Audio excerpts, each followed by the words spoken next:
video, we'll study about articles a, an, the. ये जो words हैं a जिसे हम a भी बोल देते हैं, n और the जिसे हम कभी कभी दी भी बोल देते हैं, इन तीनों वर्ड्स का यूज हम इंग्लिश में रोजाना बहुत बार करते हैं। इन तीनों को ही आर्टिकल्स कहा जाता है। तो क्या मतलब है आर्टिकल्स का? क्या है इनके टाइप्स, इनके यूजेस क्या हैं, यानी कहाँ यूज करना है, क्या है इनके प्रोनाउंसिएशन का सही तरीका और कहाँ हमें आर्टिकल्स को यूज नहीं करना है। आइए जानते हैं इन सभी पॉइंट्स के बारे में, each and everything about articles. तो शुरू करते हैं। जैसा कि मैंने आपको बताया, a, an and the are called articles. So far, the definition of articles is concerned, it's on your screen. कि आर्टिकल्स वो वर्ड्स हैं जो नाउन को मॉडिफाई या डिफाइन करते हैं, यानी जो हमें नाउन के बारे में बताते हैं। There are two types of articles, definite article and indefinite article. The को definite article और a and n को indefinite article कहते हैं। अब देखते हैं definite article क्या है। द को डेफिनेट आर्टिकल कहते हैं। अब डेफिनेट का क्या मतलब है? डेफिनेट मीन्स निश्चित, फिक्स्ड या स्पेसिफिक। मैं आपको एक एग्जाम्पल से समझाती हूँ। सपोज कीजिए आप अपने फ्रेंड से पूछते हैं कि क्या पार्टी में चलोगे? तो वो कहता है यस डेफिनेटली, मीन्स हाँ, निश्चित तौर पर वो पार्टी में जाएगा। तो ये है डेफिनेट, राइट? तो डेफिनेट का क्या मतलब हुआ? विच इज डेफिनेट, निश्चित, फिक्स्ड, राइट? तो यहाँ definite article defines its noun as something specific. Noun के बारे में तो आप जानते ही हैं, name of a person, place, animal और थिंग इज कॉल्ड नाउन। तो अगर सेंटेंस में जो नाउन है वो स्पेसिफिक है, स्पेसिफिक किस एस्पेक्ट में? समथिंग प्रीवियसली मेंशन्ड और non, something unique, something being identified by the speaker. Means ऐसी नाउन जिसका जिक्र पहले भी हुआ हो, कोई यूनिक या अपने आप में बस एक ही हो, ओके? या स्पीकर जिसे आइडेंटिफाई करता है, मीन्स जिसके बारे में कोई पर्टिकुलर बात बताई जा रही है। अगर इस तरह की नाउन सेंटेंस में आ रही है तो उस स्पेसिफिक नाउन से पहले हम द लगाएंगे। अब ए एन जिन्हें इंडेफिनिट आर्टिकल कहा जाता है, ये अनस्पेसिफिक नाउन्स के बारे में बताते हैं, यानी जिसका जिक्र पहली बार हुआ हो और रीडर को उसके बारे में पहले से कोई जानकारी ना हो, तब हम ए और एन यूज करेंगे। इतना ही नहीं, ए और एन के यूज को समझने के लिए एक और बात बहुत बारीकी से समझना जरूरी है। आप बहुत ध्यान से समझिएगा। ये तो आप जानते ही हैं कि इंग्लिश लैंग्वेज में 26 अल्फाबेट्स होते हैं, जिनमें से 21 कॉन्सोनेंट्स और 5 वॉवल्स हैं। कॉन्सोनेंट्स को हिंदी में व्यंजन कहा जाता है और वॉवल्स को स्वर कहा जाता है। हमें ए और एन का यूज करते समय जो बात ध्यान रखनी है वो है वॉवल या कॉन्सोनेंट की साउंड, यानी ध्वनि। कि जब हम नाउन को प्रोनाउंस करेंगे, शब्द का उच्चारण करेंगे, तो किस ध्वनि से शुरू होता है ये देखना है, राइट? क्या वो शब्द या वो नाउन जिसके आगे हमने आर्टिकल लगाना है, आर्टिकल कौन सा? ए और एन के बारे में पढ़ रहे हैं, तो ए और एन में से जो आर्टिकल लगाना है उसके बाद जो नाउन है वो किस ध्वनि से शुरू हो रहा है ये देखना है। अगर वो आवाज एक कॉन्सोनेंट की है, ओके? कॉन्सोनेंट कौन कौन से हैं आप स्क्रीन पर देख सकते हैं, B, C, D, F, G, H, J, K, L, M, N, P, Q, R, S, T, V, W, X, Y, Z. ये सभी कॉन्सोनेंट्स हैं, मीन्स इनकी यदि आवाज है तो अब इनकी जो आवाज है वो कैसे पता चलेगी हमें? तो इनकी आवाज के लिए मैं आपको एक हिंट देती हूँ कि जो हिंदी वर्णमाला के जो व्यंजन हैं, राइट, हिंदी वर्णमाला के सभी व्यंजन, उनकी ध्वनि भी ठीक इन्हीं कॉन्सोनेंट्स की ध्वनि के जैसी ही है।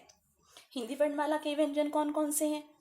क, ख, ग, घ, ङ, च, छ, ज, झ, ञ, ट, ठ, ड, ढ, ण, त, थ, द, ध, न, प, फ, ब, भ, म, य, र, ल, व, श, छ, स, ह, क्ष, त्र, ज्ञ। तो अगर ये ध्वनि आएंगी तब हम ए आर्टिकल लगाएंगे। दरअसल इस शब्द की जो सही प्रोनाउंसिएशन है वो अ है, ओके, तो आप कोशिश करें कि सेंटेंस में बोलते समय इसे अ ही प्रोनाउंस करें, ना कि ए, राइट। तो अगर अब हम दूसरा स्टेप देखते हैं। तो अगर नाउन को बोलते समय शुरू में कॉन्सोनेंट की आवाज ना आके वॉवल की आवाज आती है, ठीक है, तो हम एन का प्रयोग करेंगे। और वोवल साउंड्स कौन कौन सी हैं? इंग्लिश में तो 5 वोवल्स हैं, ए, ई, आई, ओ, यू। लेकिन इनकी ध्वनि के लिए हमें फिर से हिंदी वर्णमाला के स्वरों की ध्वनि जाननी होगी। अ, आ, ई, उ, ए, ऐ, ओ, औ, अं, अह। यदि ये ध्वनि आती हैं बोलते समय तो एन लगा देंगे। तो आपने जाना कि द, ए और एन इन आर्टिकल्स को किस तरह से प्रयोग करेंगे। अब एक एग्जाम्पल से इसे समझते हैं। ये एग्जाम्पल आपके सामने है, मैं इसे रीड करूंगी, लेकिन इससे पहले आपको अब तक जो आपने पढ़ा वो रूल्स बता रही हूँ, ताकि आप उन्हीं रूल्स को अप्लाई करके इस एग्जाम्पल से और अच्छे तरीके से समझ सकें। तो अब तक जो आपने पढ़ा उसके अकॉर्डिंग आपने द का यूज पढ़ा स्पेसिफिक या पर्टिकुलर या प्रीवियसली नॉन नाउन से पहले, ओके। फिर ए और एन का अनस्पेसिफिक या सेंटेंस में पहली बार आए नाउन से पहले, ओके। फिर ए का कॉन्सोनेंट साउंड से पहले, एन का वोवल साउंड से पहले। अब इन रूल्स को ध्यान रखकर आप इस उदाहरण को देखिए और इन रूल्स को अप्लाई कीजिए। Example is in front of you. Blank, blind man was going on a road. He had blank stick in his hand. Somebody warned him of blank ox coming his way. In order to avoid blank ox, blind man started walking fast, feeling his way with blank stick. He fell into blank pit on blank road. It was blank error of judgment. Blank man came to his help and pulled him off blank pit. Blank blind man thanked blank man profusely. अब इन blanks में हमें articles भरने हैं। कौन कौन से articles? A, an और the. समझिए। A blind man was walking on a road. A लगाया है, क्यों? क्योंकि ये जो ब्लाइंड मैन है ये कोई भी ब्लाइंड मैन हो सकता है, इसके बारे में हमें कोई स्पेसिफिक बात, पर्टिकुलर बात नहीं पता। He is being mention for the first time in this paragraph. He had a stick in his hand. उसके पास एक स्टिक थी, ठीक है। वो स्टिक कोई भी स्टिक हो सकती है, अभी तक हमें स्टिक के बारे में भी कुछ नहीं पता। Somebody warned him of an ox coming his way. अब एक ऑक्स आ रहा था उसके रास्ते में, तो वो जो ऑक्स है वो भी पहली बार यहाँ पर मेंशन हुआ है, इसलिए हम ए और एन में से लगाएंगे। और ए और एन में से क्या लगाएंगे? जी हाँ, एन लगाएंगे, क्योंकि ऑक्स के हिसाब से वोल साउंड निकल रही है ओ, और इसलिए एन लगा दिया है। In order to avoid the ox, the blind man started walking fast. Ox से बचने के लिए ब्लाइंड मैन ने जल्दी जल्दी चलना शुरू कर दिया। अब ऑक्स को भी हम इस सेंटेंस में पहले से जानते हैं, ये वही ऑक्स है जो उस ब्लाइंड मैन के रास्ते में आ रहा था। तो यहाँ ये जो ऑक्स है, द ऑक्स, ओके, तो ये जो ऑक्स है ये यहाँ पर सेकंड टाइम मेंशन्ड है, इसलिए यहाँ पर हमने द लगाना है। लेकिन इसको प्रोनाउंस कैसे करेंगे? दी ऑक्स, क्योंकि ये क्यों करेंगे ये मैं आपको फिर लेटर बताती हूँ इसके जस्ट बाद। और the blind man, okay, the यहाँ पर हमने इससे लगाया है क्योंकि ब्लाइंड मैन को अब हम जानते हैं, ये वही ब्लाइंड मैन है who was walking on the road in the first sentence, right. Feeling his way with the stick, फिर से हमने स्टिक के आगे क्या लगाया है? द लगाया है। और द क्यों लगाया है? क्योंकि ये वही स्टिक है which was in the hands of the blind man. Then he fell into a pit on the road. अब पिट यहाँ पर पहली बार इंट्रोड्यूस हुआ है कि जो वो ब्लाइंड मैन था वो गिर गया एक गड्ढे में, राइट। तो गड्ढा पहली बार आया है इसलिए अ पिट हो गया।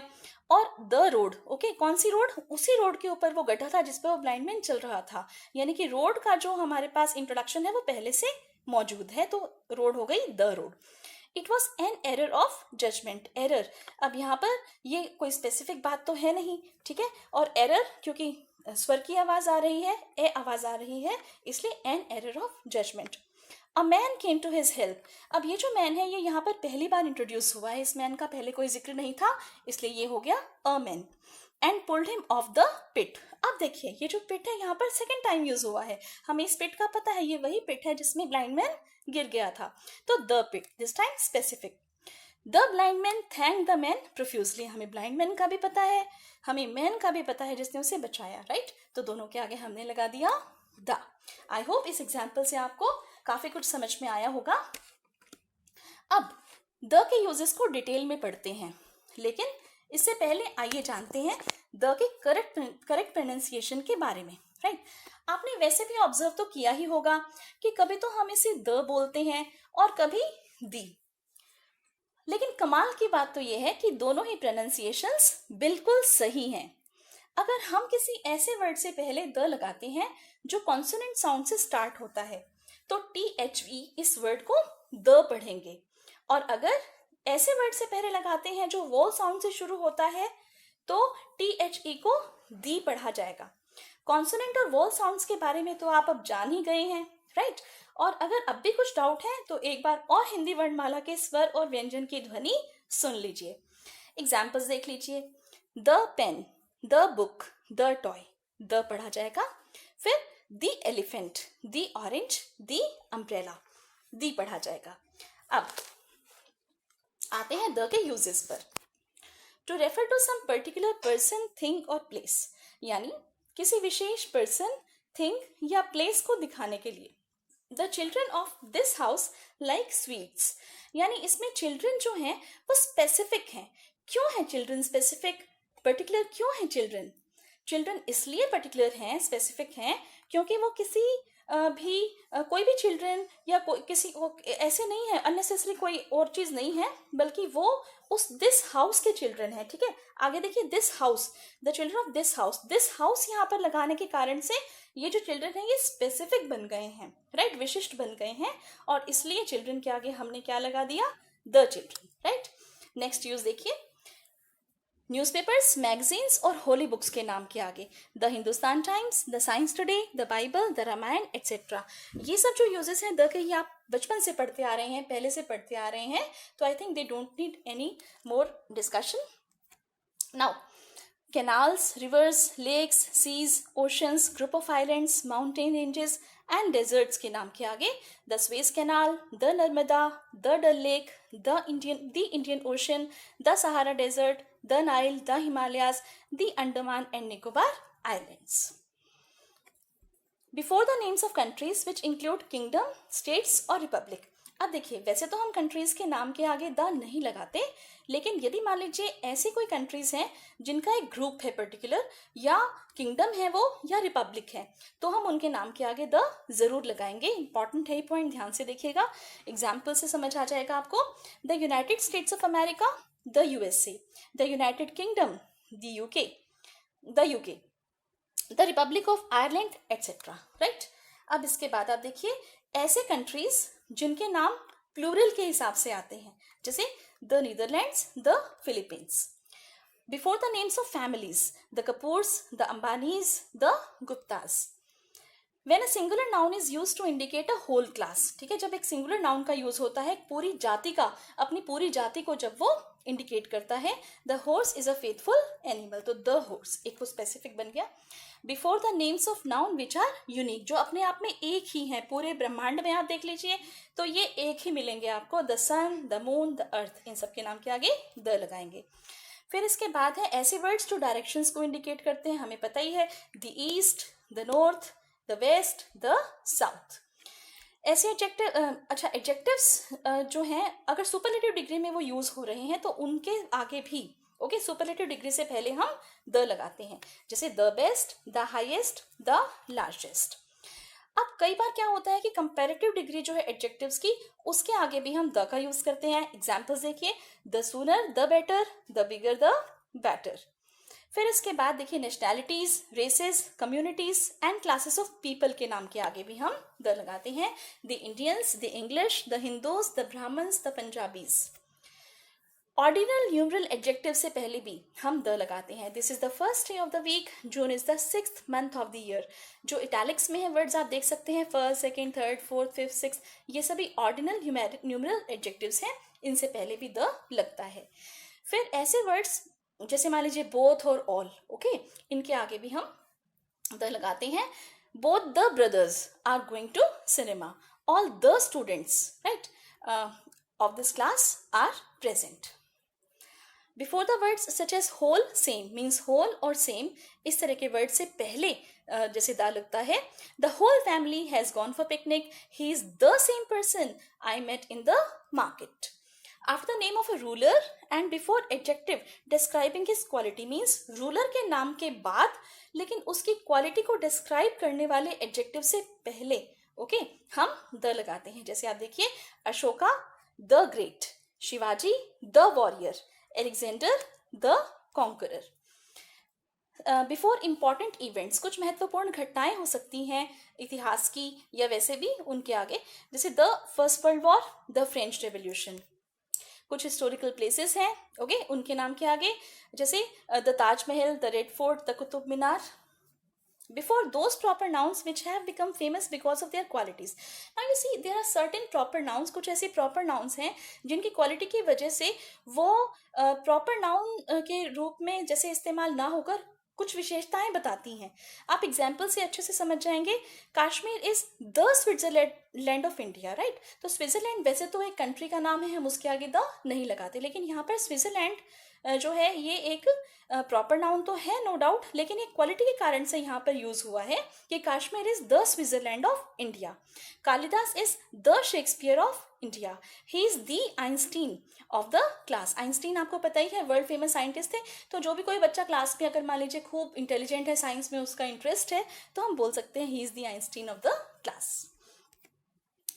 अब अगर मान लीजिए कोई बड़े बड़े पद हैं, बिग पोस्ट हैं, उनके नाम के आगे भी हम द लगाते हैं। The president of India, the education minister of Haryana, for indicating a larger group okay. One of the leaders, one of the students, जब बहुत सारा ग्रुप है और उसमें से हमें एक को स्पेसिफाई करना है तो one of the leaders, one of the students. और बिफोर द वर्ड ओनली, हाँ कई बार हम ओनली वर्ड के आगे भी द लगाते हैं। कब लगाते हैं? कंडीशनल है कि अगर मान लीजिए जिस नाउन के लिए हमने ओनली यूज किया है वो अपनी तरह का एक ही है वहां पर ओके। जैसे द ओनली बॉय, हो सकता है कोई गर्ल्स की क्लास और हम बोलते हैं ही इज द ओनली बॉय। फिर इसी तरह से हो सकता है कि एक कोई फैमिली है जिसमें बच्चे हैं लेकिन लड़का जो है वो एक ही है, तो ही इज द ओनली सन। तो एक लौते के हिसाब से हम यहाँ पर द लगा देते हैं, स्पेसिफिक कर देते हैं। फिर है the is used for referring a group of people by adjectives rather than noun. तो अगर मान लीजिए एडजेक्टिव्स के हिसाब से हम ले रहे हैं और नाउन के हिसाब से नहीं ले रहे, जैसे the sick, the young okay. अब यहाँ पे सिक जो है वो बीमार एक्चुअली जो नाउन है उसके लोगों के लिए है, the sick people, the young people, the rural people, the poor people okay. लेकिन यहाँ पर हम केवल उस को स्पेसिफाई कर रहे हैं एडजेक्टिव के हिसाब से, द सिक, द यंग। तो ये तो था द के यूजेस के बारे में। और अब आप देखिए where to use a and an. O is used before consonant sounds, N is used before vowel sounds। और इसके बारे में मैंने बहुत अच्छे से डिटेल में आपको पहले बता दिया था, एक बार फिर से रिपीट कर देती हूँ। हमें बहुत ही इंपॉर्टेंट है कि वॉल्स या कॉन्सोनेंट्स लिखे हुए हैं हमारे सामने हैं, उस पर ध्यान नहीं देना, हमें ध्यान देना है उनकी साउंड पर। Sound is what is important okay. In this case a और एन जब हमने लगाना है तो केवल हम साउंड को ऑब्जर्व करके अपना डिसीजन लेंगे, ठीक है। अब इसी चीज को और अच्छे से मैं क्लियर करती हूँ।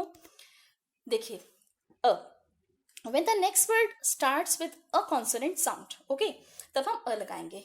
जब नेक्स्ट वर्ड कॉन्सोनेंट साउंड से शुरू होगा, पहले जो ब्लैक इंक में मैंने यहाँ वर्ड्स मेंशन किए हैं, एग्जाम्पल्स मेंशन किए हैं, उन्हें पढ़ते हैं। A boy, a cat, a pen, a tree, a dog, right. अब अ के बाद जो ये नाउन्स हैं, boy, cat, pen, tree, dog, आप ऑब्जर्व करेंगे आपको कॉन्सोनेंट्स दिखाई दे रहे हैं और कॉन्सोनेंट्स की साउंड भी, व्यंजनों की साउंड भी आ रही है, हमने अ लगा दिया। अब इसके बाद जो रेड कलर में मैंने ये जो आपको वर्ड्स दिए हैं इन्हें पढ़ते हैं। A university, a European, a 1 rupee note, a one-eyed man, a unique sight, a useful animal, a union। अब यहाँ पर जितने भी ये वर्ड्स मैंने लिए हैं, आप इनकी साउंड को ऑब्जर्व कीजिए। आपको देखने में अगर मान लीजिए आप जाएंगे, देखने पर जाएंगे तो यूनिवर्सिटी यू से शुरू हो रहा है, यूरोपियन ई से शुरू हो रहा है, 1 rupee note, 1-eyed man दोनों ओ से स्टार्ट हो रहे हैं, और बाकी सभी जो जैसे वर्ड्स हैं वो भी यू से स्टार्ट हो रहे हैं। लेकिन ये जो यूनिवर्सिटी में यू जो पहला एक हम कह सकते हैं कि सिंबल है जिसे हमने प्रोनाउंस करना है, तो वो यू जो है वो दो साउंड से मिलकर बना है, य प्लस ऊ। तो य यहाँ पर स्वर नहीं है, यहाँ य एक व्यंजन है, ठीक है। व्यंजन होने के कारण से हम ए को यूज कर रहे हैं। तो अ यूनिवर्सिटी, यूरोपियन, फिर से य की साउंड है। 1 रुपी नोट और 1 आइड मैन, वो व्यंजन, ओके, व्यंजन की ध्वनि आ रही है, कॉन्सोनेंट की ध्वनि आ रही है, अ लगा देंगे। फिर इसी तरह से यूनिक, यूजफुल, यूनियन। तो इस तरह के जो वर्ड्स हैं वो आपको थोड़े से कंफ्यूजिंग लग सकते हैं, लेकिन फिर से मैं आपको क्लियर कर देना चाहती हूँ कि आप इनको देखिएगा मत, आप केवल इनको सुनिएगा, बोल कर देखिएगा कि इनकी आवाज़ क्या आ रही है, इनकी ध्वनि क्या आ रही है, और फिर आप देखिएगा कि मैक्सिमम जो है एग्जाम में जो ये नीचे रेड वाले जो मैंने आपको दिए हैं वर्ड्स, यही पूछे जाते हैं, राइट। तो फिर ए लगा देना। इसके बाद आप देखिए एन। अब एन का आपको यूज पता ही है, जब वॉल साउंड से शुरू होगा वर्ड उससे पहले हम एन लगाएंगे। ब्लैक इंक के लेटर्स देखिए, an apple, an elephant, an ink pot, an orange, an umbrella, right. कोई दिक्कत नहीं है, हमें सब वॉल साउंड्स मिल रही हैं और वॉल्स लिखे भी दिख रहे हैं, राइट। लेकिन नीचे वाले जब वर्ड्स को हम देखते हैं तो an hour, an honourable person, an honest man, an MA in English, an MP, an MLA. अब आप देखिए, जो प्रोनाउंस करने के हिसाब से हमने देखा तो हमें सभी साउंड्स स्वरों की आई हैं, वॉवल्स की आई हैं, राइट। लेकिन जब हम लिखा हुआ देख रहे हैं तो एन HOUR, एच यहाँ पर साइलेंट है तो hour. An honourable person, right, H again silent, honourable person. तो इसलिए साउंड को देखना है, ना कि लिखे हुए कॉन्सोनेंट को, और आपने फटाफट से एन लगा देना है। चलिए अब हम जल्दी से देख लेते हैं कि हमें आर्टिकल्स को यूज कहाँ नहीं करना। तो प्रॉपर नाउन से पहले हम आर्टिकल्स को यूज नहीं करते। Names of persons, Mahatma Gandhi, Subhash Chandra Bose, हम कभी भी कोई भी आर्टिकल नहीं लगाएंगे। कंट्रीज के नाम के आगे नहीं लगाएंगे, लेकिन एक्सेप्शन मैंने आपको बताया था कि जो ग्रुप ऑफ कंट्रीज हैं या रिपब्लिक हैं, राइट, उनके या किंगडम है, उनके नाम के आगे हम द लगाते हैं। फिर सिटीज और टाउन्स, जैसे मान लीजिए मुंबई है, भिवानी है, हम द या कोई भी आर्टिकल नहीं लगाएंगे। फिर रोड्स और स्ट्रीट्स के नाम के आगे भी नहीं लगाएंगे। Months of the year, days of the week, okay, months of the year January February, then days of the week Monday Tuesday नहीं लगेगा। फिर फेस्टिवल्स, दिवाली, होली, इनके नाम के आगे कोई आर्टिकल नहीं लगेगा, राइट। फिर इसके बाद है material noun, gold, silver, iron, wood, cotton, wool, ये सब मटेरियल नाउन के एग्जाम्पल्स हैं। इनके आगे भी हम द नहीं, कोई भी आर्टिकल नहीं लगाते। लेकिन एक केस है जहां पर हम इन्हें कभी स्पेसिफिक बना दें, राइट। तो स्पेसिफिक अगर ये बन जाते हैं तो यहाँ पर हम आर्टिकल लगाएंगे। जैसे एक एग्जाम्पल मैंने दिया है ब्रेसेस में, आप देखिए, the gold use to make this necklace is impure. अब यहाँ पर गोल्ड वैसे तो मटेरियल नाउन है, लेकिन यहाँ पे गोल्ड की एक स्पेसिफिक बात है, विशिष्ट बात है, जो उसे डिस्टिंग्विश कर देती है, ठीक है, rest of the material noun से। क्या कि ये वो गोल्ड है, ठीक है, जो इस नेकलेस को बनाने में यूज हुआ था और वो इम्प्योर है, तो हमने द लगाना है, राइट। फिर इसके बाद देखिए abstract nouns, bravery, honesty, beauty, इनके भी आगे नहीं लगाएंगे कोई भी आर्टिकल। फिर नेम ऑफ डिजीजेस के आगे भी हम आर्टिकल्स नहीं लगाएंगे। Cold and cough, I don't have headache, he suffering from cold and cough, okay. अब this was all about articles. लेकिन इससे पहले एक रिवीजन टेबल मैंने आपके लिए ड्रॉ की है, आप देखिए कि हम राइट आर्टिकल्स को कैसे चूज कर सकते हैं। अब इसमें दो तरह से कंडीशंस हो सकती हैं आपके सामने। जितना कुछ आपने पढ़ा है, राइट, नाउन के स्पेसिफिक होने के बारे में या नहीं होने के बारे में, और फिर उसके बाद ए और एन के यूसेज के बारे में, राइट। और इसमें एक चीज़ और यहाँ पर ऐड हो रही है, वो मैं आपको समझाती हूँ। देखिए कैसे आप इस रिवीजन टेबल को स्टडी करेंगे और अपने रिवीजन को पक्का कर लेंगे। Is the noun singular and countable? क्या आपकी नाउन जिसके आगे आपने आर्टिकल लगाना है सिंगुलर है या काउंटेबल है? काउंटेबल का क्या मतलब है? सिंगुलर का तो आपको पता ही है, एक वचन। काउंटेबल का मैं आपको बताती हूँ। काउंटेबल आप इस तरह से देख सकते हैं कि ऐसी नाउन जिससे हम प्लूरल बना सकते हैं, राइट, तो वो होता है काउंटेबल। जैसे book, books, pen, pens, count कर सकते हैं, प्लूरल बना सकते हैं। Yes, okay. Is the noun singular and countable? Yes. Is it definite? Okay, definite भी है, यस, तो हम द लगाएंगे। डेफिनेट नहीं है और सिंगुलर काउंटेबल है लेकिन डेफिनेट नहीं है, ओके, तो फिर नो, तो हम क्या लगाएंगे? ए और एन लगाएंगे, यानी सिंगुलर और काउंटेबल है और डेफिनेट भी है तो यस। और अगर सिंगुलर और काउंटेबल है लेकिन डेफिनेट नहीं है तो ए और एन लगाएंगे, राइट। फिर इसी तरह से इज द नाउन प्लूरल और अनकाउंटेबल? अब प्लूरल बहुवचन में है यदि आपकी नाउन, और अनकाउंटेबल का मतलब आप समझ ही गए होंगे, जिससे हम प्लूरल नहीं बना सकते। कई बार एब्स्ट्रैक्ट नाउन्स जैसे हैं ब्रेवरी, ऑनेस्टी, इनको भी हम अनकाउंटेबल में ले लेते हैं, और वाटर है, ठीक है, इनको अनकाउंटेबल, जिसके हम प्लूरल नहीं बना सकते। तो अगर मान लीजिए इज द नाउन प्लूरल और uncountable? Yes. Is it definite? Yes. Of course हम द ही लगाएंगे, ठीक है, डेफिनेट होती। और फिर प्लूरल और अनकाउंटेबल है और डेफिनेट जैसे मान लीजिए नहीं है, तो कोई भी आर्टिकल इसमें हम नहीं लगाएंगे, क्योंकि प्लूरल और अनकाउंटेबल के साथ और जो डेफिनेट ना हो कोई भी आर्टिकल नहीं लगेगा। So it was all about articles. I hope you have understood it thoroughly. Still, for doubts you may write in the comment section. Thanks a lot for watching the video. Thank you.